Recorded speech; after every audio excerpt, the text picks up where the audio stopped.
Anderson Jones singer, and I stay in Philip, Mississippi, and I was born and raised out there all my life.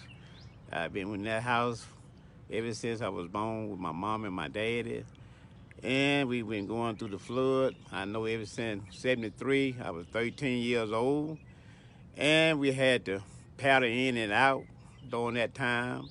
My daddy put a levee around the house, but he still got across the levee and got 4 foot in our house.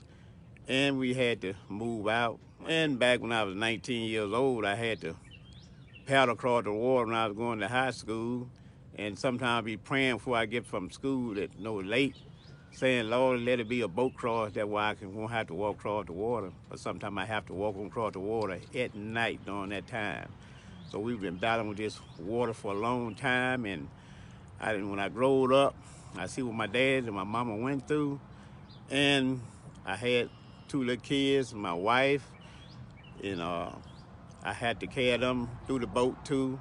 Right now, my wife in Vicksburg staying because I just ain't able now to be traveling through the water with the boat every morning, early in the morning, and evening, trying to get away across there. I just told her to stay in Vicksburg with her mama, but the kids at home with me.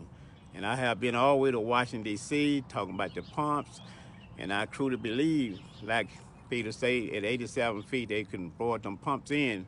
It wouldn't have been no water like this right here, and I wouldn't have to be worried about sitting in my home at night, wondering is it gonna rain, or is the water gonna come on in, or whatever, and then thinking about how I'm gonna get across the water in the morning. Like this morning, I was sitting there and thinking who gonna come, because I had to come out early, because if you don't get out early, everybody be gone, and I have to wait on my son. And that way, I got to stay out all day, waiting on him on chance of the flood. And it's just bad for everybody back in that area. We still fighting the water, putting a little levee around it, but the water keep, coming through. It's just like an island out there where we at now.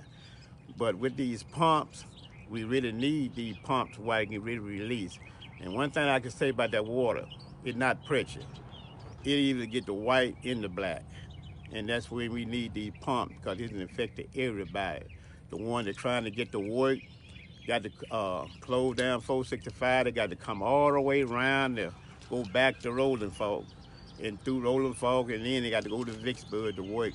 And nobody want to have to do that. So now I got to wait, be scared to go around and go across that water, paddling the boat at night when I get my son home. And that's kind of dangerous, because, but I'm just praying that somebody will be there when I get there, because with this bad leg, I can't hardly, get down that boat. But we're going to try to do the best we can, though. And that's why we really need these pumps, and we're praying that sooner or later, they can open still bar up, because I've been going through here for a long time, and I've been fighting for a long time. It's good when someone can go home at night and they ain't have to worry about the water, that, you can look out the window and see the rain, the pretty rain falling. You ain't have to worry about a flood and nothing like that there. But see, my wife been gone about a month now to change the water, and I'm disabled. I can't bath like I used to get in the tub, and she had to help me up and stuff like that. It's just kind of rough. I miss all these things, but we had some good friends out there help me. My brother and Mr. Shorter and Louis Hatchett's son, Eddie Hatchett, them. We had all of them to help me, put sandbags around my house and stuff, and they volunteered the prison, up there to come and help me, because I wasn't able to do it. Because back in them days, I was a strong fella that I could pick my children up and cram them across the water, but now I can't do it. So that's the problem now. Because I don't want nobody, I don't want my children, nobody to go through this, but I try to get my daughter to go, but she don't want to leave her daddy, so. But value the house, what I'm saying that, everybody telling me to move, but that's on my home. I ain't had no one to go.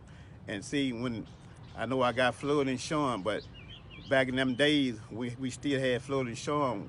And when they gave my mama something, we still didn't have enough money to fix everything. We had to pay the people for doing it. I got stains around in the house right now in the closet to show you why it's 4 foot come up in our home.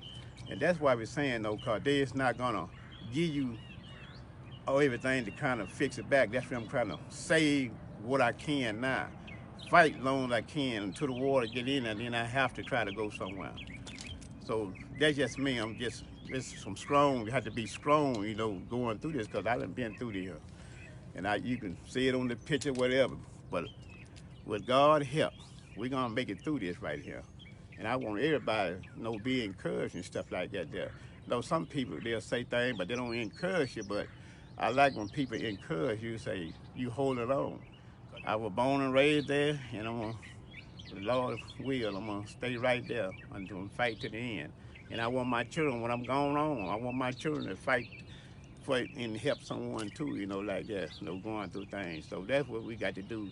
We got to learn how to help one another.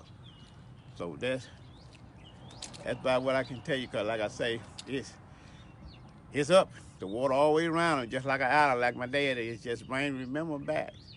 But just like I pray every night, Lord, let it be a boat cross there where we can get across that water. You know, cause it's sad. I had to leave my daughter behind, but I don't know what a job.